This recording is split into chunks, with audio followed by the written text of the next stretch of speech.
Hello everyone, this is Jyoti from Daksh Academy Ladwa, and in this class we will discuss about the ecological pyramid. ठीक है, जो भी हमारे पारिस्थितिकी pyramid हैं EVS की क्लास में आज हम उनको डिस्कस करेंगे।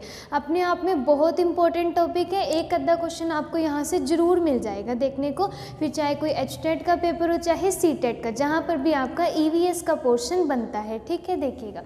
सबसे पहले अगर बात करती हूँ इकोलॉजिकल पिरामिड यानी कि आपका पारिस्थितिकी पिरामिड के बारे में, तो इसको टोटल कितने पार्ट में हम डिवाइड करके पढ़ते हैं? आपका 3 पार्ट में। सबसे पहले आता है इंडिविजुअल्स पर बेस्ड, ठीक है। दूसरा आता है आपका बायोमास पर, मतलब कि जैव भार पर आधारित, और तीसरा हम पढ़ेंगे एनर्जी पर, मतलब कि ऊर्जा पर आधारित। ठीक है, उसके बाद सबसे पहले सीखिएगा, अगर मैं यहाँ से बात करूँ based on the number of individual, कि किसी भी एक जाति के कोई भी सदस्य है, जैसे उनकी जाति के आधार पर आप किस तरीके से एक पारिस्थितिकी पिरामिड बनाओगे। ठीक है, तो देखिएगा, सबसे पहले अगर मैं इंडिविजुअल यानी एक जाति या प्रजाति के लोगों के आधार पर बोलूँ तो हम पिरामिड को 3 पार्ट्स में क्लासिफाई करके पढ़ेंगे। सबसे पहले आएगा आपका कौन सा?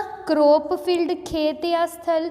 दूसरा आपका ट्री इकोसिस्टम, और थर्ड पढ़ेंगे यहाँ से एक्वेटिक सोर्स या फिर जलीय स्रोत। अब इसमें होता क्या है, इसको ध्यान से सीखिएगा। सबसे पहले हम बात कर रहे हैं कि इंडिविजुअल के बेस्ड पर, तो हमने लिखा क्रॉप। क्रॉप एक टाइम में क्या होगी, एक साथ बहुत बड़ा खेत है, जैसे बहुत ज़्यादा क्रॉप होगी, मान लो क्रॉप की संख्या होती है 10,000, इतने पौधे होते हैं। अब उनके ऊपर ऐसा तो नहीं है 20,000 टिड्डे आ जाएंगे, ऐसा तो नहीं होगा। जब ऊपर जाओगे मतलब ग्रास ओवर जो होंगे, घास के ऊपर टिड्डे, वो तो थोड़े कम आएंगे, तो मान लो उनकी संख्या होगी आपकी 100। ठीक है, उसके बाद जो मेंढक आएंगे, ऐसे तो नहीं इतने तो टिड्डे नहीं है जितने मेंढक दिखाई दे रहे हैं, उनकी भी संख्या क्या होती जाएगी आपकी, कम हो जाएगी, मान लो रह गए 50। फिर जो सांप आएंगे, कोई एक आधा सांप वहाँ से निकल आया मान लो, तो इनकी संख्या रह गई मान लो 5। तो जैसे जैसे आप ऊपर जाते जा रहे हो ना इकोलॉजिकल, इसमें इंडिविजुअल में सदस्यों की संख्या के आधार पर जैसे जैसे हम ऊपर जाते जा रहे हैं, देखो इस तरीके से पिरामिड बनता जा रहा है। मतलब ये पिरामिड कैसा हो गया, यहाँ पर आकर बंद हो गया, तो मतलब कि सदस्यों की संख्या यहाँ पर क्या हो गई, घटने लग गई। सदस्यों की संख्या घटने लगी, और कैसा आपका पिरामिड बना, तो अपराइट मतलब कि सीधा पिरामिड बन गया। ठीक है, दूसरा यहाँ से सीखते हैं, अगर मैं बात करूँ ट्री इकोसिस्टम की यानी कि वृक्ष परितंत्र की, तो इसमें हमने सीखना है, सबसे पहले हमने एक पेड़ लगाया। ठीक है, अब एक पेड़ लगाया तो मान लो एक पेड़ लगाया, ऐसा तो नहीं उसके ऊपर एक ही बर्ड आके बैठेगी, उसके ऊपर तो जितने मर्जी बर्ड आके बैठ जाए, मान लो यहाँ पे 50 बर्ड उसके ऊपर बैठ गए, और फिर उन बर्ड्स के ऊपर भी छोटे छोटे इंसेक्ट या जितने मर्जी उनके ऊपर आ जाए, तो उससे उसको कोई फ़र्क नहीं पड़ता पेड़ को। तो जैसे जैसे आप इसमें ऊपर जाते जा रहे हो ना ट्री इकोसिस्टम में, इसमें जो जाति है या जो सदस्यों की संख्या है, इसके जो सदस्यों की संख्या है वो कैसी जा रही है आपकी, वो जो है बढ़ती जा रही है। तो इस तरीके से आपका ऐसे करके ये फैलता जा रहा है पूरा पिरामिड, और ये कैसा पिरामिड बन रहा है आपका इन्वर्टेड पिरामिड, मतलब आपका उल्टा पिरामिड ये है बन गया। ठीक है, तीसरा बहुत इंपॉर्टेंट, वेरी वेरी इंपॉर्टेंट, कि एक्वेटिक सोर्सेज यानी कि जो जलीय स्रोत है उसमें कैसा पिरामिड बनता है। एक तो आपको ये याद रखना है कि उसमें कैसा पिरामिड बन रहा है, देखो अपराइट मतलब कि सीधा पिरामिड बन रहा है।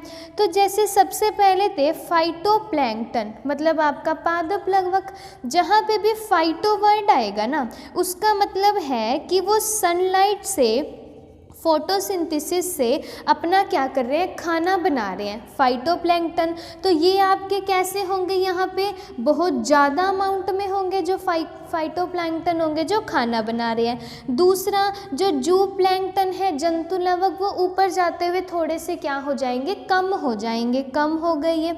इसके बाद इनको कौन खाएंगी, आके स्मॉल फिशेस खाएंगी, ये कम। और स्मॉल फिशेस को कौन खाएंगी, आपकी लार्ज फिशेस। तो जैसे जैसे आप ऐसे करके ऊपर जा रहे हो, यहाँ पे ये पिरामिड पूरा क्या होता जा रहा है, आपका कम होता जा रहा है। मतलब कि सदस्यों की संख्या इसमें क्या होती जा रही है, घटती जा रही है। और आपका कैसा पिरामिड बन रहा है, अपराइट। आई होप आपको ये वाला पॉइंट समझ में आ गया होगा। हाँ, यहाँ से क्वेश्चन रह गया कि इकोलॉजिकल पिरामिड के बारे में बताया किसने, मतलब किस तरीके से जो ये एनर्जी का फ्लो हो रहा है इसको हम ग्राफिकल रिप्रेजेंटेशन करेंगे, तो वो किसने दिया था, आपका चार्ल्स गेल्टन ने। ये नाम भी याद रखेंगे कि इसको एक पूरा का पूरा रिप्रेजेंटेशन, मतलब कि आपका ग्राफिकल रिप्रेजेंटेशन किसने दिया, तो चार्ल्स गेल्टन ने। ठीक है, एक पॉइंट आपको समझ में आ गया होगा कि अगर जाति के आधार पर बोले, अगर खेत में क्रॉप फील्ड की बात है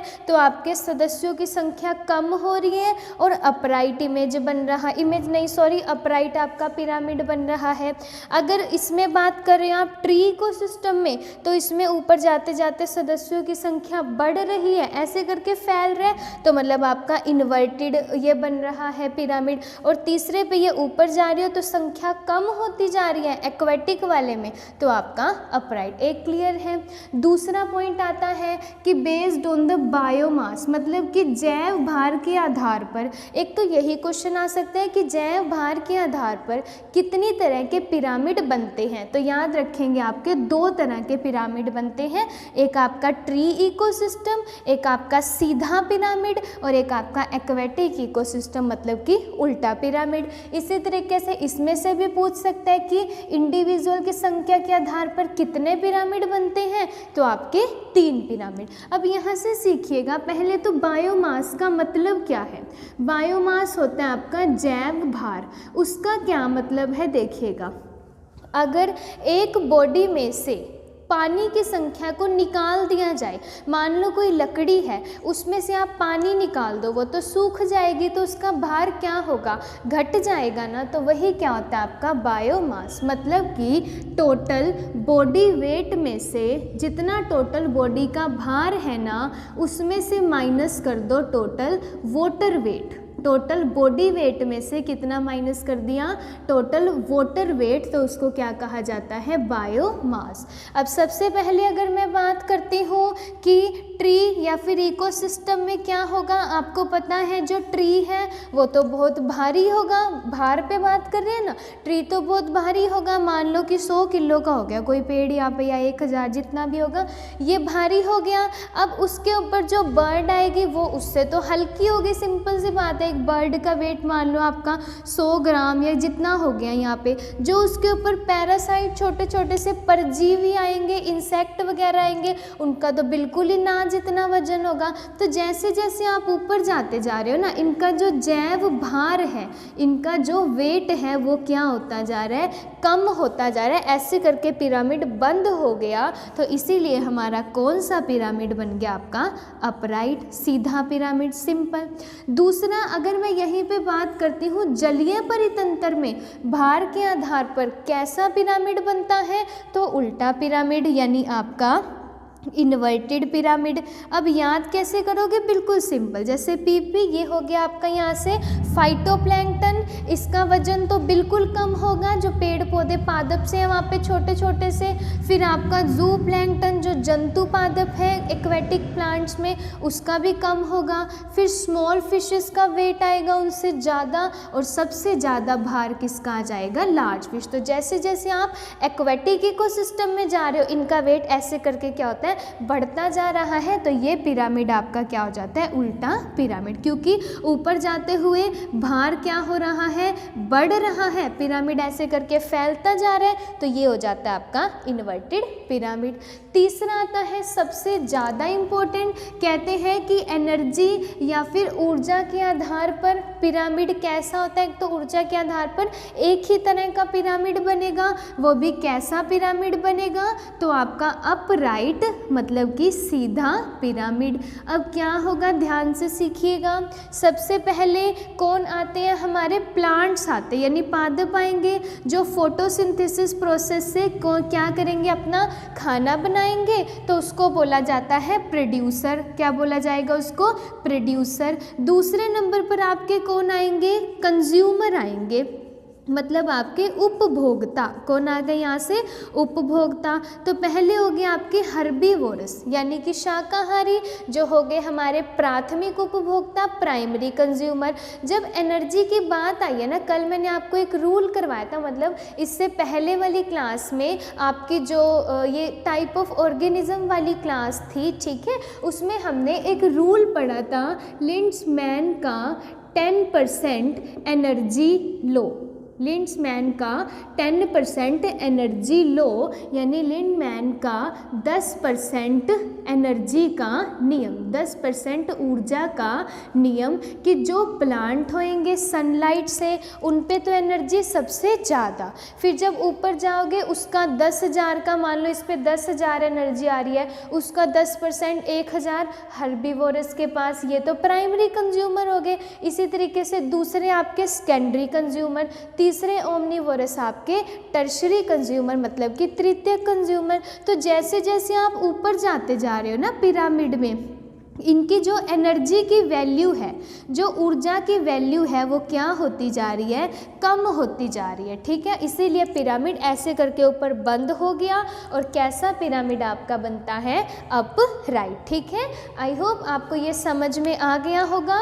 तो यहाँ से ये तीनों चीज़ें आपने, इसीलिए जो ये पेड़ पौधे होते हैं इनकी उम्र क्या होती है, ज़्यादा होती है। क्यों, क्योंकि इनके पास एनर्जी जो है सबसे पहले आती है, ठीक है। तो यहाँ से आपको क्लियर हो गया होगा। एक तो आपने जाति की संख्या के आधार पर 3 ये याद रखने हैं, बायोमास के आधार पर 2 ये, और एक एनर्जी के आधार पर ये, और ये एक इम्पोर्टेंट एनर्जी लो, ठीक है। चलिएगा, आई होप आपको क्लास अच्छी लगी हो, वीडियो अच्छी लगी हो तो लाइक शेयर एंड कमेंट कर दीजिएगा। चैनल पर नए हैं तो चैनल को सब्सक्राइब करना मत भूलिएगा, एंड बेल आइकन को प्रेस कर दीजिएगा ताकि सभी वीडियोज़ की नोटिफिकेशन आपको मिलती रहे। Thank you, thanks for